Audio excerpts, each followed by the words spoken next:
నమస్కారం, welcome to Suman TV. నేను గీతాంజలి. ప్రస్తుతం మనతో పాటు ఉన్న అతిథి చాలా స్పెషల్ పర్సన్ అండి, ది మదన్ గుప్తా. ఈ పేరు చెప్పగానే చాలా మందికి అర్థమైపోయి ఉంటుంది. వారు వృత్తిరీత్యా ఒక డాక్యుమెంటరీ డైరెక్టర్. కానీ వారు చేసేటువంటి పరిశోధనలు మనలాంటి వాళ్ళకి ఒక మార్గదర్శకాలుగా అయిపోయాయి. ఎందుకు అనంటే వారు చెప్పే ప్రతి అంశం కూడా ఇలా ఉంటుందా, మన పురాణాలు కానీ ఇతిహాసాల గురించి కావచ్చు, అలాగే మన చరిత్ర గురించి చాలా అంటే అందరికీ అర్థమయ్యే రీతిలో వారు వివరిస్తూ వస్తున్నారు. మనందరికీ కూడా ఇలా జరిగిందని మనమే ఆశ్చర్యపోయేటువంటి అలాంటి అనుభూతులకి మనం లోనవుతాము. ఇవాల్టి అంశాలు ఏంటంటే చాలా ముఖ్యమైన విషయాలు మాట్లాడబోతున్నాం. అటు శివాజీ మహారాజ్ గారి గురించి, అలాగే ద్వారకా నగర నిర్మాణం గురించి, అలాగే ప్రస్తుతం ఉన్నటువంటి అంశాలు ఏవైతే కొన్ని కాంట్రవర్సీగా మనం చూస్తున్నామో ఇవన్నీ కూడా వారి మాటల్లో ఇవాల్టి డిస్కషన్ లో మీరు చూడబోతున్నారు. ఇక ఆలస్యం చేయకుండా ఇంటర్వ్యూ ప్రారంభిద్దాం. మదన్ గుప్తా గారు నమస్కారం సార్. నమస్తే అమ్మా. ఎలా ఉన్నారు? బాగున్నావమ్మా. చాలా సంతోషం. ఇప్పుడున్నటువంటి లేటెస్ట్ కరెంట్ ఇష్యూల్లో బాగా ట్రెండింగ్ టాపిక్ ఏంటంటే, ఇప్పుడు మనం చూస్తున్నటువంటి హిందూ దేవాలయాలు ఏవైతే ఉన్నాయో ఇవన్నీ కూడా బౌద్ధ క్షేత్రాలు, వాటిని మీరు హిందూ దేవుళ్ళగా మార్చి పూజిస్తున్నారు అనేది చాలా మంది దగ్గర వింటున్నాం. సరేరా, బాగుంది. బౌద్ధ క్షేత్రాలు అనుకుందాం. నిజమా? నువ్వు కూడా పోయి బౌద్ధ క్షేత్రం కదా అది. నువ్వు కూడా పోయి పూజ చేయి. నువ్వు కూడా పోయి పూజ చేయి. బౌద్ధ క్షేత్రమే కదా అది. ఏమమ్మా, ఏదైనా మాట చెప్తే దానికి ఆధారం ఉండాలా. ఒక్క ఆధారం ఉండదు, ఒక ఇది ఉండదు. గుడ్డ కాల్చి నెత్తినేస్తే వాళ్ళు ఆర్పుకుంటారు. ఎక్కడైనా ఒక్క ఆధారం అయినా ఉందా? బౌద్ధ క్షేత్రాన్ని నిర్మూలించి ఏదో ఆలయంగా కట్టినట్టు. ఇలా చాలా ఇప్పుడు కాదమ్మా, ఇప్పుడు మనం బాబరీ మసీదుని మనం రాముల వారి మందిరాన్ని ధ్వంసం చేసి కట్టారు. దానికి ఆధారాలు, ఆర్కియాలజికల్ ఆధారాలు కనిపిస్తున్నాయి కదా. మీరు మాట్లాడుతున్నారుగా, మీరు చెప్పండి, మీరు చూపించండి. కనిపించింది కాబట్టేగా ఇప్పుడు ఇంత వైభవంగా ఆలయాన్ని అక్కడ నిర్మించుకోగలిగాం. మీరు చూపించండి. పోనీ ఆర్కియాలజీ సర్వేలు చేయించండి, వేయండి, కేసులు వేయండి కోర్టులో. ఊరికే రోడ్లో పోయి మాట్లాడితే సరిపోద్దమ్మా. ఎవరైతే బౌద్ధ క్షేత్రాలు అని అంటున్నారో వాళ్ళ ఆధారాలు చూపించాలా? చూపించడం కాదు, కోర్టులో కేసు వేయండి. సంబాల్ అక్కడ ఆలయం ఉండింది, దాని మీద మసీదు కట్టారని చెప్పారు. సర్వే చేయమని చెప్పి కోర్టు ఇచ్చేసింది కదా, చేయండి మీరు కూడా. ఇప్పుడు తిరుపతి దేవస్థానం బౌద్ధ క్షేత్రం అంటున్నారుగా, చేయండి. కోర్టులో కేసేయండి. కోర్టులో కేసేసి ఆర్కియాలజీలో నిరూపించండి. లేకుంటే నోరు మూసుకొని ఉండండి, అంతే. కోర్టులో కేసేయండి అమ్మా, తప్పే ఉంది. కానీ ఎందుకు సార్ అంత పర్టికులర్ గా వీళ్ళ ప్రస్తావన తేవడానికి కారణం? హిందూ ధర్మం ఒక ఇదిలో ఎదుగుతూ ఉంది, కడుపు మంట. ఈ బుద్ధి లేని వాళ్ళకి తెలియంది ఏంటంటే, అరే నువ్వు కూడా హిందూ ధర్మంలో ఒక భాగమే. ఆ సంగతి ఈ బుద్ధి లేని బౌద్ధులకి తెలియడంలే. కాదు, హిందూ ధర్మం నుంచి వచ్చింది కదంటమ్మా అది. ఒకసారి నువ్వు అంటే బౌద్ధ క్షేత్రాలకు వెళ్ళు, కొన్ని ఉన్నాయి కదా బౌద్ధ క్షేత్రాలు, ఇంకా ఉన్నాయి. లుంబిని చూసావు కదా, అండ్ హీనయానం మహాయానం రెండు ఉన్నాయి కదా దాంట్లో. అండ్ దాంట్లో తంత్ర సాధనలు ఉన్నాయో లేదో చూడు. ఎక్కడి నుంచి వచ్చినాయి ఆ తంత్ర సాధనలన్నీ? తారా, నీలాదేవి, వీళ్ళందరూ ఎవరు?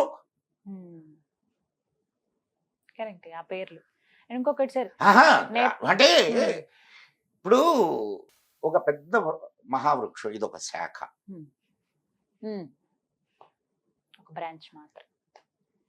ఈ వృక్షంతో నాకు సంబంధం లేదంటే ఎట్లా? నువ్వు వచ్చింది ఈ వృక్షంలో నుంచి. మర్రి చెట్టమ్మా, ఊడలు దించుద్ది, అవునా కాదా? ఈ ఊడలు ఇక్కడి నుంచి మళ్ళీ ఇంకొక చెట్టు వస్తుంది. నీకు ఇంకొక చిన్న విషయం, వీళ్ళు హిందూ ధర్మం ఒకటి గుర్తుపెట్టుకోమ్మా. బౌద్ధాన్ని, ఆనాటి బౌద్ధాన్ని చేసినటువంటి వాడు ఆదిశంకర్ల వారు.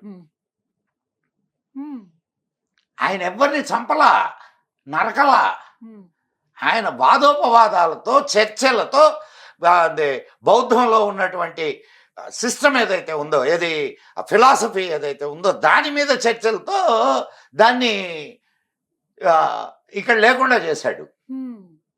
అండ్ బౌద్ధం కూడా చూడు గొప్పతనం. ఇప్పుడు హిందూ ధర్మంలో నుంచి వచ్చింది కాబట్టి బౌద్ధం కూడా ఎక్కడ యుద్ధం చేసి బౌద్ధ మతాన్ని విస్తరింపజేయలా. బౌద్ధం తన ఫిలాసఫీని చెప్పుకుంటూ విస్తరించింది. కానీ ఒక్క మాట సార్, ఇక్కడ ఇప్పుడు హిందూ ధర్మం అంత గొప్పగా ఉన్నప్పుడు వేరే మతాలకి వీటికి ఆస్కారం ఎక్కడ దొరికింది? ఈ బుద్ధిజం రావడానికి కారణం ఏంటి అసలు? అమ్మ చూడు ఒక్క విషయం బాగా అర్థం చేసుకోగలమ్మా గీతాంజలి.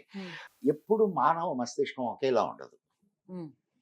వివిధ రకాలైనటువంటి ఆలోచనల్ని చేస్తూ ఉంటుంది. సరే బౌద్ధం వచ్చింది కదా, బౌద్ధం వచ్చింది, సరే బౌద్ధం వెళ్ళిపోయింది. క్రైస్తవం వచ్చింది, క్రైస్తవం వచ్చింది కదా, క్రైస్తవాన్ని కూడా ఇక్కడ ఆచరిస్తున్నారు కదా. ఇస్లాం వచ్చింది, ఇస్లాంని ఆచరిస్తున్నారు కదా. సిక్కులు ఉన్నారు, జైనులు ఉన్నారు. మనిషికో జహకో రుచి పుర్రెకో బుద్ధి, పుర్రెకో బుద్ధి. చెయ్యి నీ ఇష్టం, నీ ఇష్టం వచ్చిన విధానంలో నువ్వు ఆరాధించు. ఇది హిందూ ధర్మం చెప్పేది. నువ్వు ఇదిగో ఇట్టే ఉండాలా, ఇదే చెయ్యాలా అని చెప్పదుగా. వసుదైక కుటుంబం అంటే నువ్వు ఇప్పుడు ఇలా చెయ్యాల్సిందే అనేది లేదు, నీకు నచ్చినట్టుగా బతుకోని. రుచీనాం వైచిత్యాదృజు కుటిల నానాపద జుషాం నృణామేకో గమ్యస్త్వమసి పైసా మర్ణవైవ అంటే అర్థం. పుష్పదంతుడి స్తోత్రంలో శ్లోకం ఇది. ఇది వివేకానందుడు చికాగో మహాసభల్లో కూడా చెప్పాడు. దీని అర్థం ఏందంటే నదులు వక్రాలుగా కనిపించినా అవక్రాలుగా కనిపించినా చివరికి ఎలా దేన్ని చేరతాయి? సముద్రాన్ని. అట్నే అనేక రకాల ఆరాధనా పద్ధతులు ఎన్ని రకాలుగా ఉన్నా చివరికి నన్నే చేరతాయి, పరమాత్ముడిలో కలవాల్సిందే. ఇది హిందూ ధర్మం పద్ధతులు ఉన్నప్పుడు. కానీ ఇక్కడ వరకు బానే ఉంది సార్. ఎప్పుడైతే హిందూ దేవాలయాల్ని కూడా వీళ్ళు వేరే మతానికి సంబంధించి బౌద్ధ క్షేత్రాలు అనేస్తున్నారో అక్కడ వెర్రి 1000 రకాలమ్మా, వెర్రి 1000 రకాలు. అంటే కొన్ని చోట్ల మీరు నేపాల్ కూడా మీరు వెళ్ళున్నారు కదా సార్ చాలా సార్లు. నేను ఒక్కసారి వెళ్ళాను అంతే. అక్కడ బుధా నీలకంఠ్ అని చెప్పి ఒక ప్లేస్ ఉంది. అక్కడ ఆ స్వామిని వాళ్ళేమో బుద్ధుడుగా కొలుస్తారు, మనమేమో బుధా నీలకంఠ్. ఎక్కడికో పోతున్నావు, దశావతారాల్లో బుద్ధుడిని పెట్టుకొని కొలవడాలా మనం? ఇది అసలైన అది కాదు. అసలు ఇంకొకటి బౌద్ధులే తీసుకో, దేవుడు లేడు అని చెప్పినటువంటి బుద్ధుడిని దేవుడిని చేసి కొలవడంలా. అలా ఎలా కొలుస్తున్నారు? అంటే దశావతారాల్లో మనం చూసే బుద్ధుడు విష్ణుమూర్తి అంటే ఇప్పుడు ఏవైతే బుద్ధిజం ఉందో ఒక విషయం చెప్తాను నిన్న, ఇది బాగా గుర్తు పెట్టుకోమ్మా. ఇది గొప్ప మానవ జాతికి ఎప్పుడు ఏది అవసరమో అప్పుడు పరమాత్ముడు దానికి సంబంధించినటువంటి వాళ్ళని పంపిస్తుంటాడు. ఆ సమయానికి వాళ్ళ అవసరం, ఆ సమయం దాటిన తర్వాత వాళ్ళ అవసరం అయిపోయింది. దాన్ని ఖండించడానికి మళ్ళా ఇదే ధర్మంలో వేరే వాళ్ళు వచ్చారు. సంభవామ యుగే యుగే, నీడ్ ఆఫ్ ద అవర్, అలా దేవుడు పంపిస్తాడని అంటున్నారు. ఖచ్చితంగా అమ్మా. అంటే ఇది కరెక్టేనా? దశావతారాల్లో ఉన్న బుద్ధుడు మనం చెప్తున్నటువంటి బుద్ధిజంలో ఉన్న బుద్ధుడు బొమ్మ చూస్తున్నావుగా నువ్వు, ఒకలాగే ఉన్నారు. సరే వేరే వాడని ఎట్లా అనుకుంటావు? మరి అలా కొలిచినప్పుడు అది ప్రత్యేకం ఎందుకు అవుతుంది అనేది ప్రశ్న. ప్రత్యేకం మనం చేసుకున్నాం, అది కావా? అంతే. ఇప్పుడు వీళ్ళు చేసుకుంటున్నాం మేం బౌద్ధులం అయితే ఏంది, మేము హిందువులు అయితే ఏంది? ప్రత్యేకత నువ్వు విడిపడ్డావు. అందరూ ఒకటే, నాకు బుద్ధుడు ఒకటే విష్ణువు ఒకటే. కానీ చెప్పినటువంటి మాటలు వేరు కదండి. ఫాలో అవ్వాల్సిన రూల్స్ ఏవైతే ఉన్నాయో నీకు ఇష్టమైంది నువ్వు అది ఫాలోగా. ఇప్పుడు ఏది నచ్చితే అది ఫాలో అవ్వమంటారు అంతేనా? నీకు ఆ స్వేచ్ఛ ఉండేది ఇక్కడే. కరెక్ట్. భారతదేశం నువ్వు క్రిస్టియానిటీలోకి వెళ్ళావు అనుకో, నువ్వు ఇదిగో ఈ దేవుడిని కొలవకపోతే నువ్వు నరకానికి పోతావు, ఈ పని చేయకపోతే నువ్వు నరకానికి పోతావు. ఇస్లాం రే నువ్వు ఇది చేయకపోతే నిన్ను చంపేస్తాం. ఒక్కొక్క మత ఆచారం. నీకు అది లేదు కదమ్మా ఇక్కడ. స్వేచ్ఛ. ఎవడైనా నువ్వు నేను బౌద్ధిజం తీసుకుంటానంటే రా నేను వచ్చి నిన్ను నరుకుతాననేవాడు ఎవడైనా ఉన్నాడా? ఆ?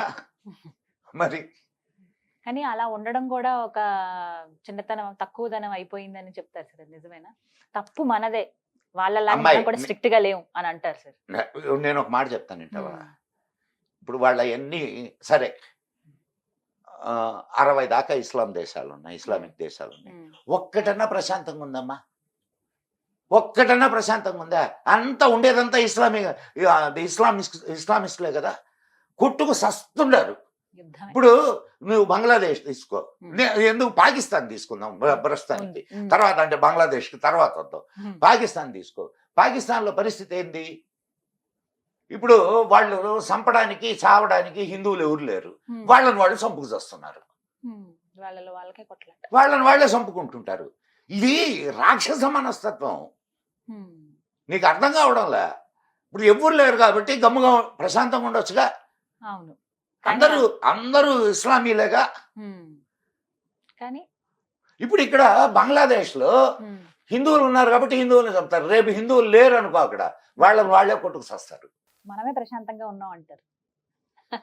అందరూ ఉన్నా అందరితో మరి పాటు కలిసి ఆ మాట అనే వాళ్ళకి ఇది ఒక చంపపెట్టు. కావునా కదా. ఇప్పుడు నిజాన్ని నువ్వు కళ్ళతో చూస్తూ కూడా ఇది నిజమని గ్రహించలేకపోతే అంతకంటే మూర్ఖత్వం మూఢత్వం ఉంటుందా?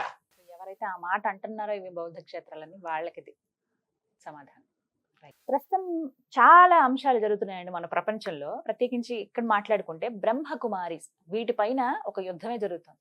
చాలా మంది అందులోంచి బయటకు వచ్చిన వాళ్ళు మాట్లాడుతున్న మాటలు కావచ్చు, కొన్ని ఆరోపణలు చేశారు. అసలు ఈ సంస్థ అనేది నిజం సార్, అది నాకు ఆశ్చర్యం అనిపించింది. అవునా?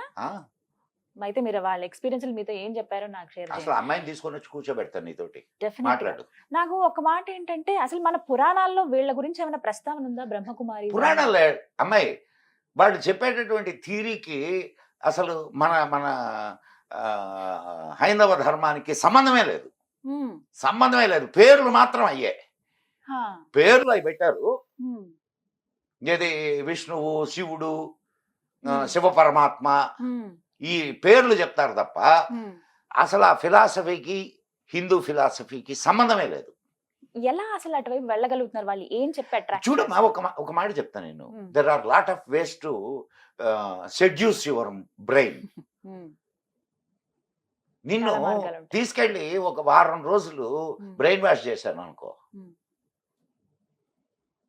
నీకున్న లాజికల్ బ్రెయిన్ పోద్దమ్మా. ఇంకా ఇటు మీరు చెప్పే వైపు వచ్చేస్తాను నేను ఖచ్చితంగా. నువ్వు కొంతకాలం నాతోటి ఉండు, నువ్వు నాకు డిసైపుల్ అయిపోతావు. అలా మార్చేస్తారు. ఇప్పుడు నేను ఒక మాట చెప్తాను నిన్నమ్మాయి, ఆస్తులన్నీ బ్రహ్మకుమారి సంస్థలకి ఇప్పుడు దాంట్లో 3 ఉన్నాయి, 3 తయారైనాయి. 3 ఉన్నాయి. ఒక ఆయన ఎవరు శివస్వరూపుడు, ఇంకొక ఆయన విష్ణు స్వరూపుడు, ఇంకొక ఆయన కూడా బ్రహ్మస్వరూపుడు. మరి వాళ్ళకి అంటే ఏంలే ఇక్కడ డిసైపుల్స్ పంచుకోవడం. అసలు ఏంటి సార్ వాళ్ళ థియరీ ఏంటి బ్రహ్మకుమారిది? వాళ్ళ గురించి శివ పరమాత్మ అని ఒకడు ఉంటాడు, తర్వాత ఆయన కింద విష్ణు ఆయన ఇంకొక ఆయన ఉంటాడు, ఆయన కింద ఇంకా బ్రహ్మ అని ఒకడు ఉంటాడు. ఇది వీళ్ళంతా రాజులంట.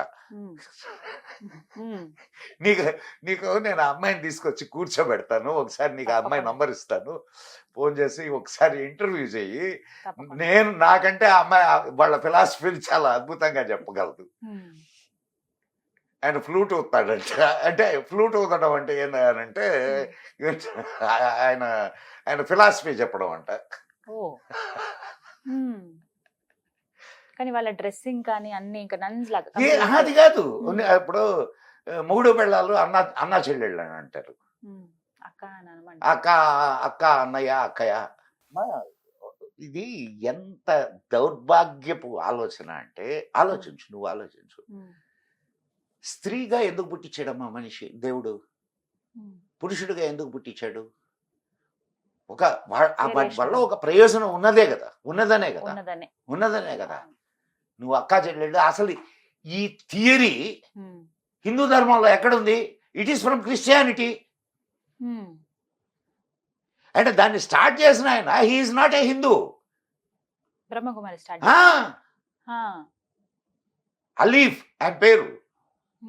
హీఈస్ ఫ్రమ్ పాకిస్తాన్ ముస్లిం, రత్నాల వ్యాపారి. తిరుగుతున్నాయి సార్ మీరు చెప్పినవన్నీ వింటుంటే. లేదమ్మా నేను చెప్పింది కాదు, ఇది వాళ్ళు చెప్తుంది. కానీ ఇప్పుడు బయటికి రావడానికి రీజన్ ఏంటి? ఇంతమంది ఇలా బయటికి వచ్చి ఎప్పుడో ఒకసారి ఏదో ఒకటి బయటకు రావాలిగా. బ్లాస్ట్ అవ్వాల్సిందే. ఇప్పుడు పాపం పడితేనే కదా కృష్ణుడు చక్రాన్ని వదిలింది. సో 100 తప్పులు జరగాల అప్పటిదాకా. ఇంకా అది అంతం అయినట్టయినా ఇంకా కొనసాగుతూనే ఉంటుందా? ఇంకా బయటికి రావాల్సింది చాలా ఉండరు. ఇప్పుడు ఎంతమంది ఉన్నారు దాంట్లో? వాళ్ళు వాళ్ళ జీవితాలని ఛిద్రం చేసుకున్నట్టే. అసలు అమ్మాయి చెప్తుంటే నాకైతే కళ్ళ నీళ్ళు వచ్చినాయి. చెల్లెలతో మాట్లాడేటప్పుడు కూడా చుట్టూ పహారా. చెల్లెల్ని వాళ్ళ గుప్పెట్లో పెట్టుకున్నారు. ఈ అమ్మాయి ఎట్లా బయటకు వచ్చింది? ఇప్పుడు ఇప్పటికీ ఆ అమ్మాయి వాళ్ళ అన్న దాంట్లోనే ఉన్నాడు. ఏ ప్రాంతం వాళ్ళు సార్ ఎక్కువగా వెళ్ళిపోయింది? అలా అట్లా ఏం లేదమ్మా, అన్ని చోట్ల నుంచి ఉంటారు, అన్ని చోట్ల నుంచి ఉంటారు. ఇప్పుడు ఇది సిస్టమ్ ఎట్లా అంటే, ఈ క్రిస్టియన్స్ ఎట్లయితే ప్రచారం చేసుకుంటూ వెళ్తున్నారో వాళ్ళు కూడా వాళ్ళ సిస్టమ్ కూడా సేమ్. వాళ్ళ సిస్టమ్ కూడా సేమ్ అనమాట. వాళ్ళు కూడా ఇంటింటికి పోతారు. శివ పరమాత్మ ఇవన్నీ ఆత్మ అని ఒక లైట్ పెడతారు. అసలు అది నాకు అత్యంత నీచమైన విషయం. మొగుడు పిల్లలు అక్క అన్న అనుకుంటా వాళ్ళు అక్కడ ఉండిపోవడమే వాళ్ళ లైఫ్ అంతా అక్కడే. ఉండేవాళ్ళు ఉన్నారు, బయట ఉండి అక్క అన్న అనుకుంటా. బాబోయ్, సో ఇంత ఇలాంటి పరిస్థితులు చూస్తున్నామా? స్కోప్ ఎక్కువైపోయింది. సర్లేండి, ఇప్పటికైనా బయటకు వచ్చి తెలుసుకుంటున్నారు. వెళ్ళకుండా ఎక్కువైంది. వాళ్ళు ఈ ఎమోషనల్ ఇంటెలిజెన్సీ అంటారమ్మా. ఇది ఇట్స్ ఏ సైకాలజీలో ఒక ప్రత్యేకమైన సబ్జెక్ట్.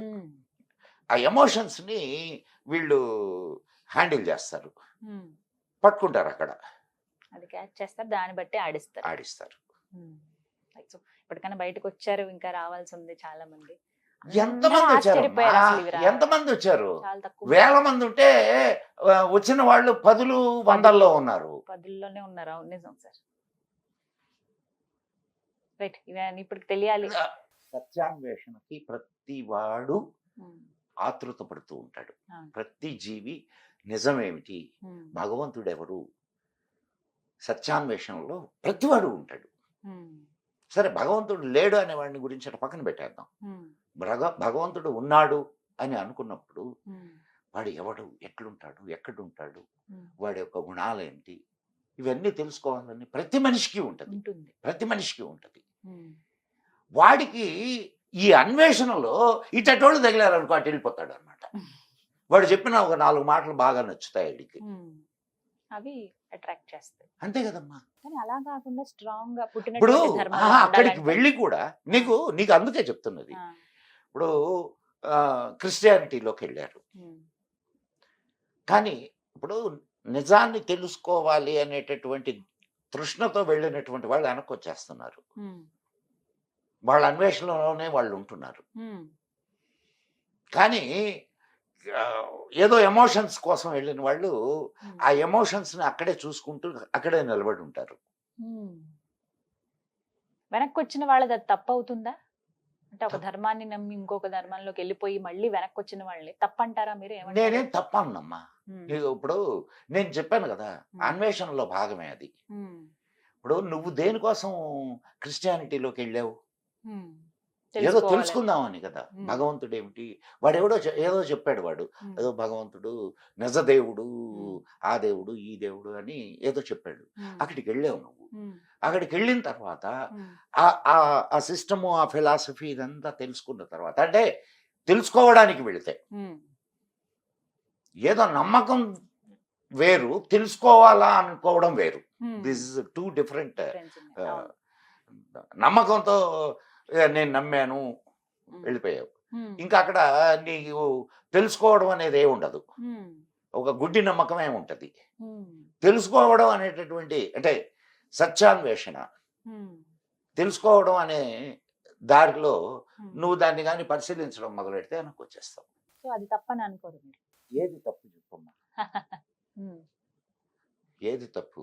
ఏది తప్పు కాదు. ఆడకు పోయి ఇప్పుడు నీకు ఏమో, ఇప్పుడు నేను ఇన్ని మాట్లాడుతున్నా నాకు తెలీదు, అయితే కొన్ని కొన్ని నేను ఫీల్ అవుతున్నాను కాబట్టి నేను ఇది నిజము అనుకుంటున్నా. ఇక్కడ ఉన్నటువంటి ఫిలాసఫీ నాకు నచ్చింది. ఎగ్జాక్ట్లీ అక్కడే వస్తుంది అందరికి, మన మన నచ్చటం దగ్గర ఉంటుంది. కరెక్ట్.